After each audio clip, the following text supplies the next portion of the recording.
Everybody was a loser, but the biggest loser was the United States of America and the millions of people who tuned in and are represented by this current president.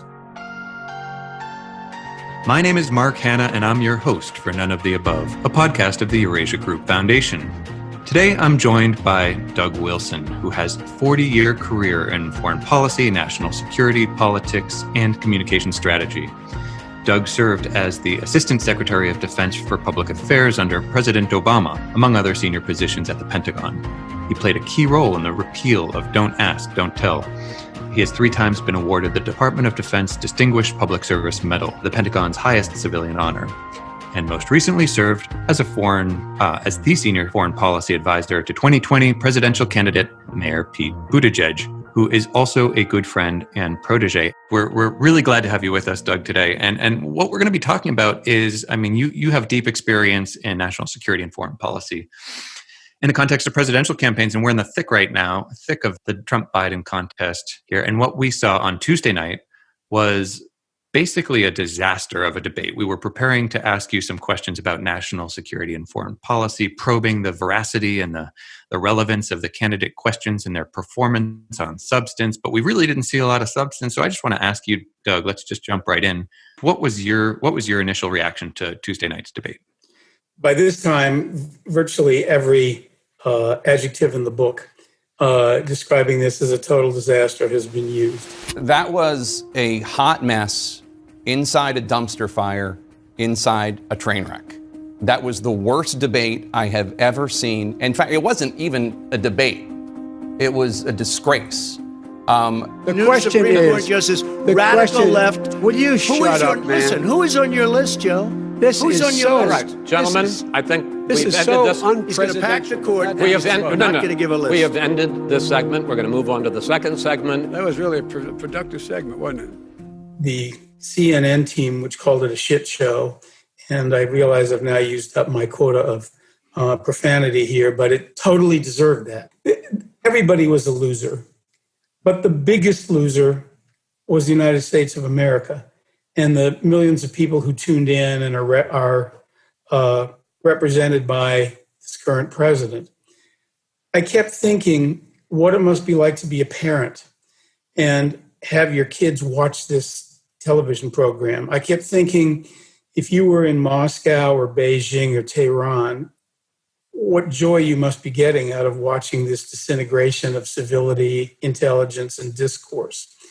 I kept thinking if you were in countries where we have had strong alliances and partnerships, what a huge disappointment this was for those who hoped that ultimately the United States was going through a temporary phase.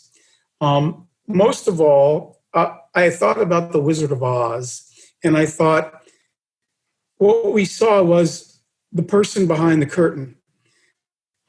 We call him the president because it was a legitimate election, and that's the office he holds.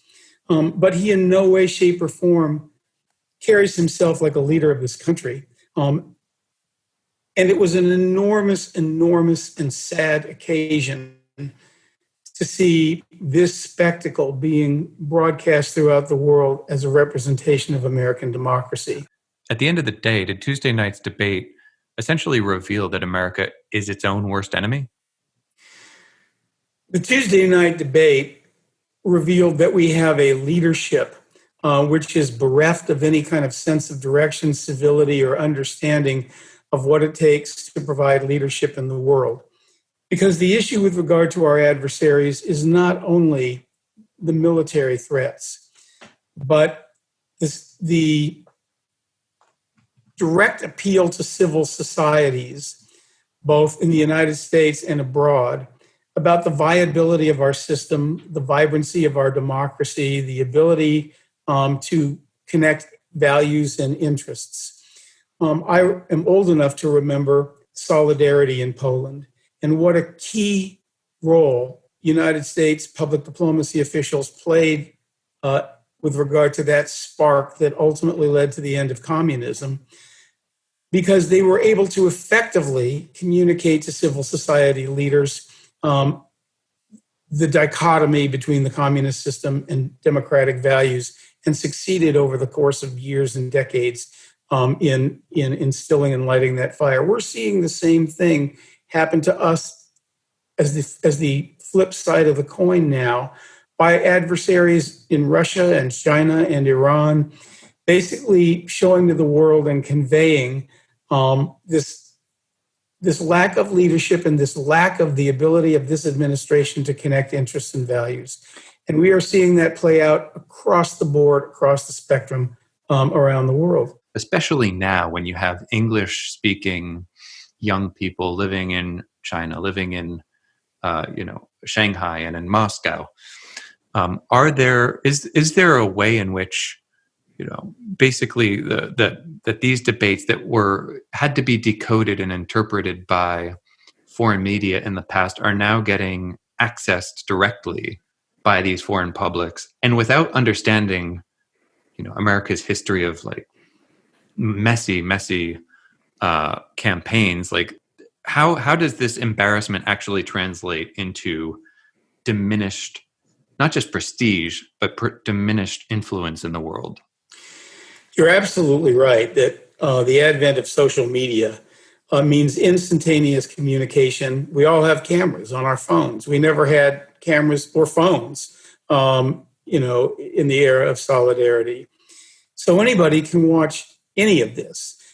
This translates on everything from a renewed commitment to deal with racial inequality as a result of people being able to film atrocities as they take place. And it means that people can watch and see what's going on, not only on our streets, but within our government.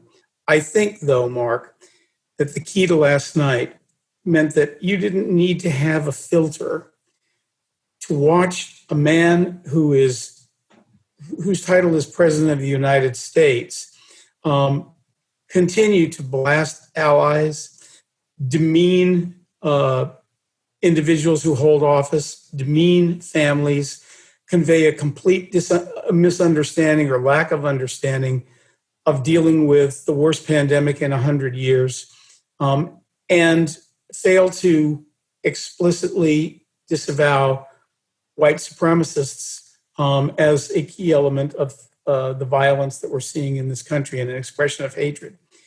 That is a hard thing to explain away.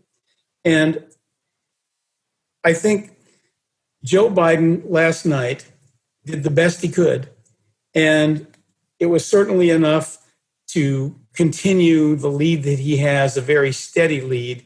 This next administration, as I'm sure you know, is going to have enormous boulders to push uphill, because it's not going to be an automatic light switch in terms of both America's credibility abroad, people's perception of America and its interests and its values. And this is going to take a very long time. I do want to get into some of the grist and some of the substance of the debate itself, because there were moments where foreign policy and national security came up, and one is when Vice President Biden really took umbrage with Donald Trump referring to soldiers and service members as suckers and losers, and he did it in a very personal way. He's not a war hero. He's a war hero. He's a war hero. 5.5 years. He's a war hero because he was captured. I like people that weren't captured, okay? I hate to tell you. The Atlantic magazine reports Donald Trump told staff, "Why should I go to that cemetery? It's filled with losers." Later, he called 1,800 Americans who died in the legendary Battle of Belleau Wood suckers for getting killed. He doesn't understand why one would go pay that level of respect to fallen American soldiers. And the way you talk about the military, the way you talk about them being losers and being and just being suckers. My son was in Iraq. He spent a year there. He got the Bronze Star. He got the Conspicuous Service Medal. He was not a loser.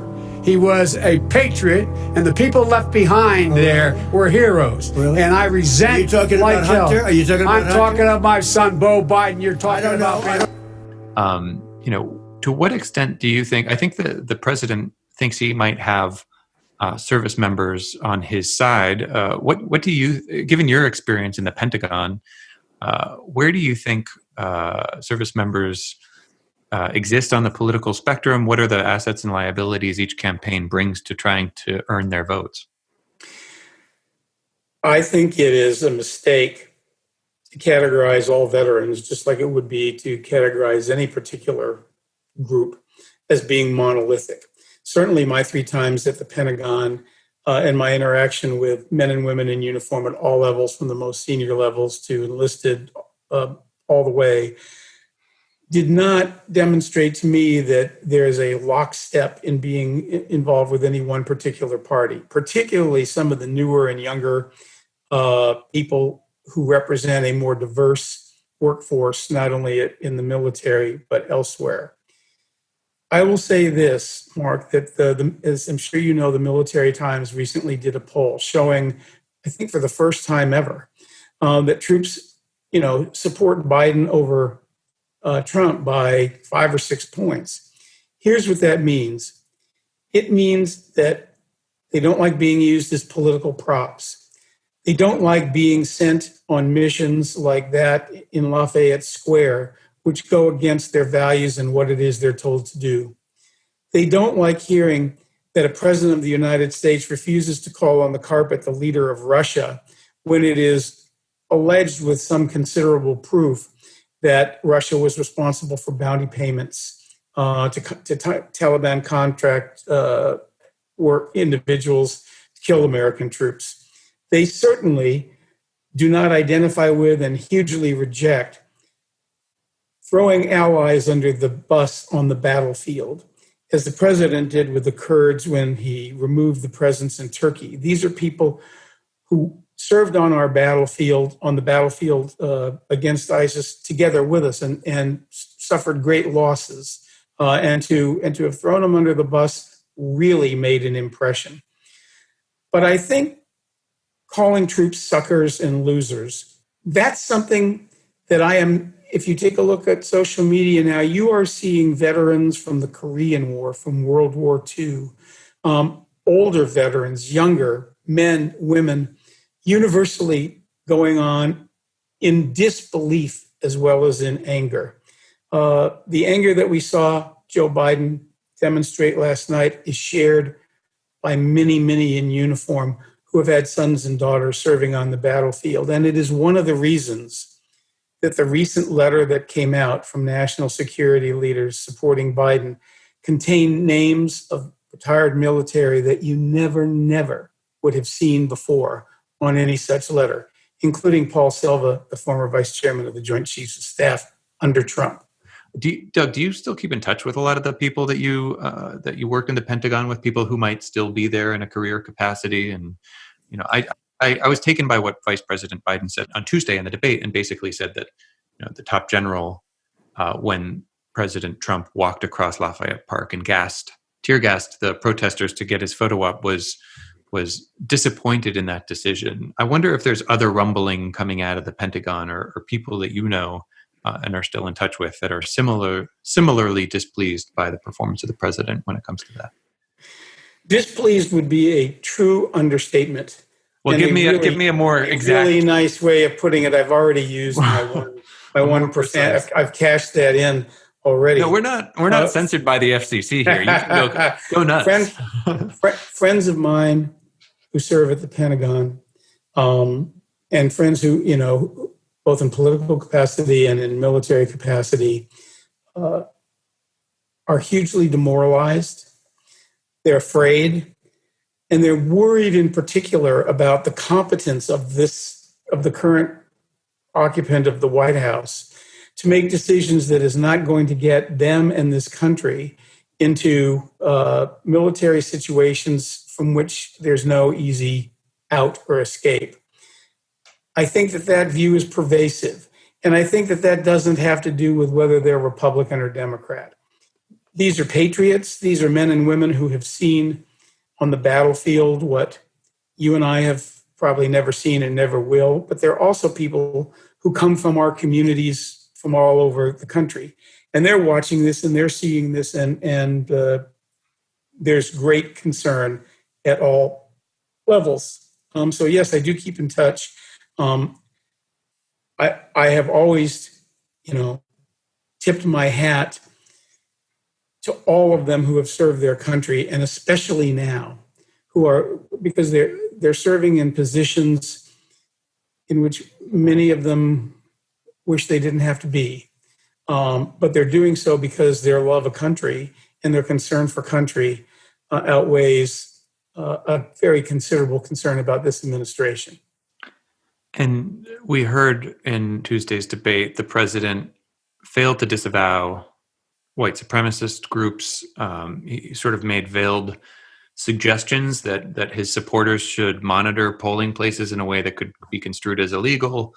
How worried are you about the prospect for either paramilitary or militia group violence around the election, or if the president is still polling 10 points below Vice President Biden nationally 2 weeks before the election in a couple days, that there could be a kind of wag the dog situation? There could be a military skirmish that the president engages in order to try to rally around his reelection. Well, I think there's 2 or 3 different points here. Let me tell you what I am not worried about. I am not worried that military leaders are going to follow orders to which they feel that, the difference between doing this and their oath to the Constitution requires them not to do that. What I do think is realistic is the hypothetical that the military might be called upon to play some role with regards to order in the streets. Orders that I don't believe military leaders will follow. I also don't believe the military will be part of, removing a president from office. I also believe that the institutions that are involved with a peaceful transfer of power, Congress, however broken it is, the courts, will play their roles. As disgusted as I am with members of the president's party in Congress refusing, to play any kind of role in refuting him or disowning him. The one thing that has heartened me somewhat is to have heard the comments, from everybody across the board that there will be a peaceful transition of power and that a new president will take office on January 20th. That having been said, I also think that there are people who are riled up enough in this country, and that riling up is in part due to the president's kind of dog whistles, as we saw last night, can do in the short term damage and cause fear. I think that will be addressed. My fear is that the messiness post-election is possible, not just with regards to ballot counting, but to protests in the street. It is now time for a round of extraneous and miscellaneous questions for which we expect spontaneous and quick answers. Doug Wilson, what is the one book about America and the world that you would require both presidential candidates to read in the few weeks they have left of the campaign? Probably David McCullough's Truman. Okay. The worst American foreign policy blunder of the past century? The election of 2016. It led to 4 years of the dismantling of some of the most important precepts of American foreign policy. One piece of professional advice you wish you had received as a kid? That the most important thing to consider when you're doing a job or taking a job is who you're going to be working with. A role model for the work you do today? Probably my mentor in the Foreign Service, my first boss, Lois Roth, now deceased, who was a public diplomacy official. Her recent post before I came in was Iran. She was somebody who taught me be inclusive and look to the next generation. I was the next generation then, and she was a mentor and a model. How do you take that to heart when it comes to working with the next generation today? It frames how I work. It's framed how I've worked for 35 years, looking to find really talented men and women who are in it for the right reasons. I'm much less interested in those who are using a job to just add to the resume, make sure they got the right resume, and as opposed to people who really want to do something and make a difference in what they're doing. And if I'm proud of anything in my career, it's that I've specialized in that. What is one publication you read every day? Well, it's easy to say the Washington Post, but I'm going to say something else. There's a publication called the Pakistan-Afghanistan Daily Update. It's written by a young man named Colin Cookman. He started this as a project at the Center for American Progress, and he got so into it that he ended up doing this on his own. And what it is a daily update making sense of a region that you have a hard time making sense of. Short, quick summaries of what's going on in the region, and it's how I've followed the Afghan peace process, the constant chaos in Pakistan, American policy there. And he's done the kind of thing that next generation leaders that I've been involved with should be doing, which is to take an initiative and turn it into something that is hugely useful for a lot of people. And Doug, am I right that you essentially discovered Mayor Pete? Well, I don't know about discovered, but I was his first boss. I picked him out of a sheaf of resumes I was given when I was running the John Kerry Edwards campaign in my home state of Arizona, and called him up and asked him if he'd be my research director. And 2 days later, he was on my doorstep. Let's spend a minute on Mayor Pete's background, because he is a rising political talent, in part because of his strong foreign policy background and progressive views on use of force issues. And you advised him on all things national security. And one of the things that I thought was interesting about a speech he gave last summer, which I think was at Indiana University. Yes. He emphasized the importance of a more judicious and restrained approach to the use of military force, while also remaining actively engaged in the world through diplomacy and rejoining agreements like Paris Climate Agreement and Iran nuclear deal. And that essentially mirrors what the majority of Americans want. I'll cite our own surveys and our recent study at the Eurasia Group Foundation. Given the popularity of this approach, more military restraint and active diplomacy, why don't more politicians adopt it? I actually think more politicians are adopting it. I think that even since the Vietnam War, I'd even go back that far, and going forward, with the possible exception of under George H.W. Bush, Operation Desert Storm, people understand increasingly that committing large numbers of land troops in places which are difficult, if not impossible, to bring under control under your way of life, has increasingly reduced domestic public support. That having been said, the use of military tools versus diplomatic tools is not a zero-sum choice. Pete, I think, wanted to make very clear, based in good part on his experience in Afghanistan, but also, as a pragmatist, that we don't have to say we're either always or never going to commit troops to a particular place. The next president must set a high bar on the use of force, and an exceedingly high bar on doing so unilaterally. When America acts alone, it can only be because core interests are at stake and because there is no alternative.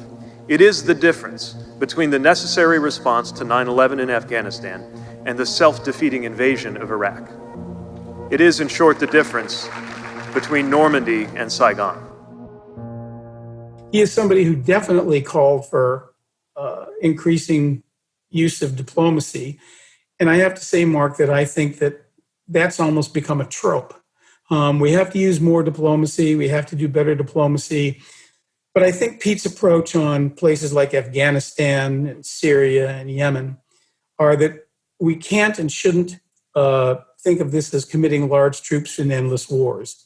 We can and should think of this as where the United States, together with allies, can make a difference by having a small number of counterterrorist operatives, CIA operatives, intelligence operatives, to make sure that the basic rule of national security is met, which is essentially the security of the citizens of the United States and its partners.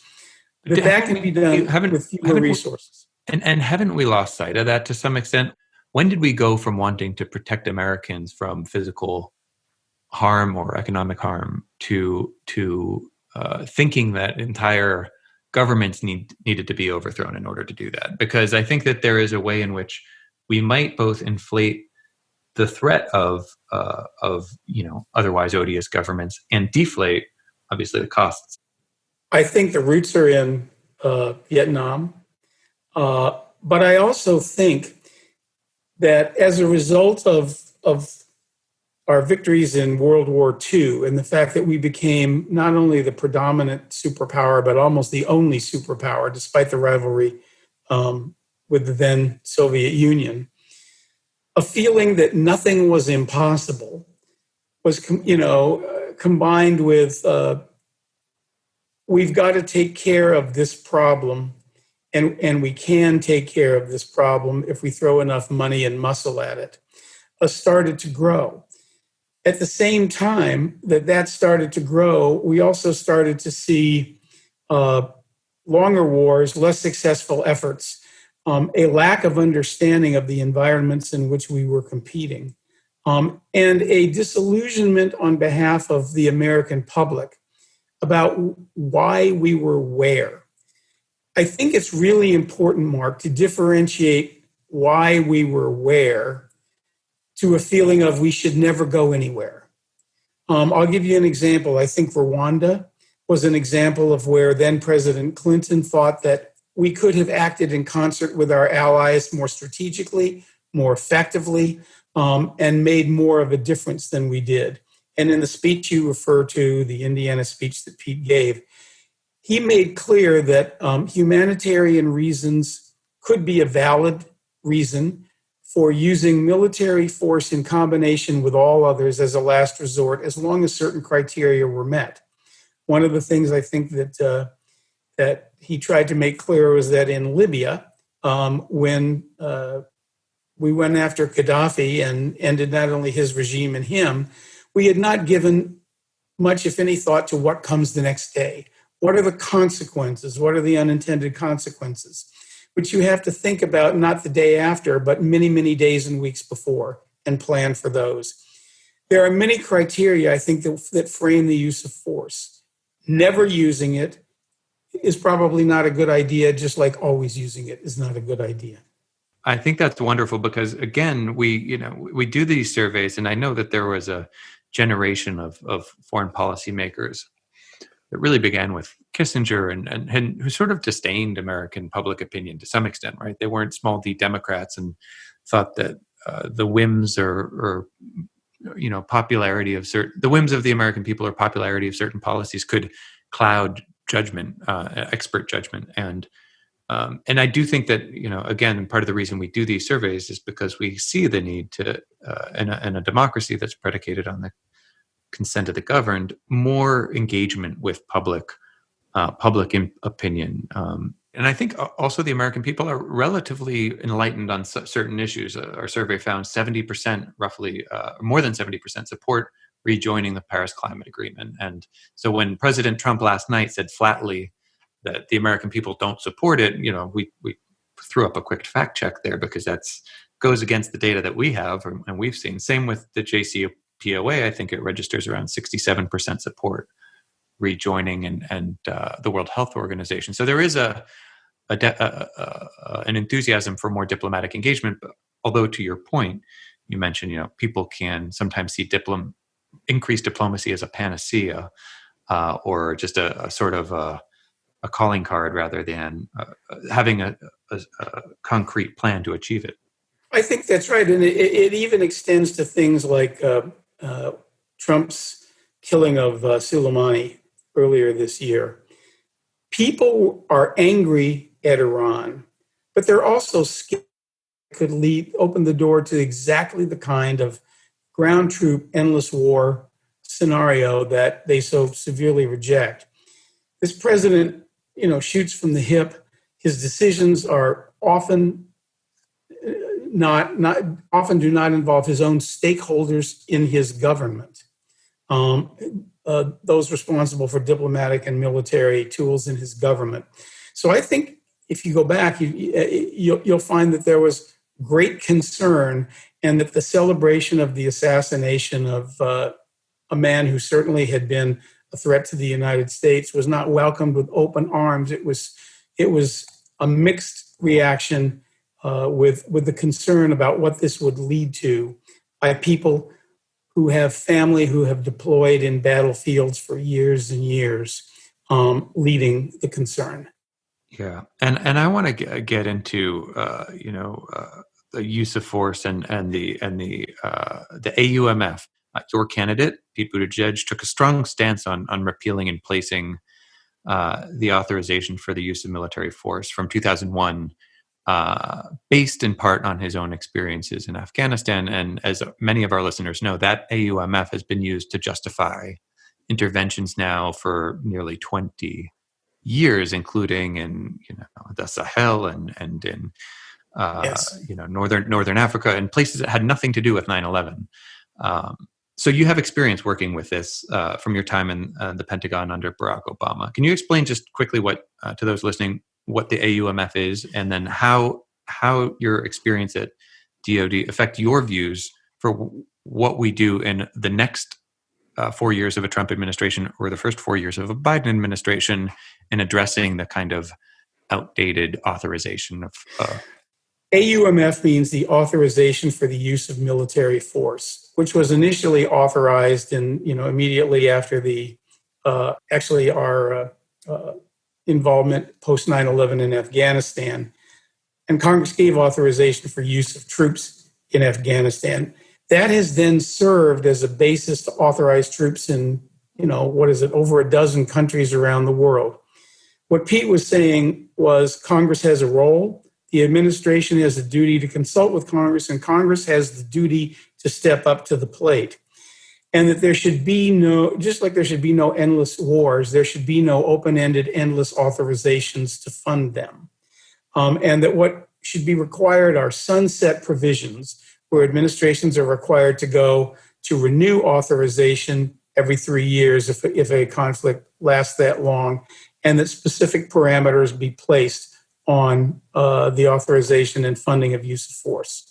And that gets into the replace part of repeal and replace. A lot of people in my orbit are not fans of even replacing it. They think it just should be scrapped, right? The impetus, the reason for being of the AUMF is no longer there, and therefore it should be the president should seek approval from Congress to use military force overseas. I think that's right. You would go so far to agree with.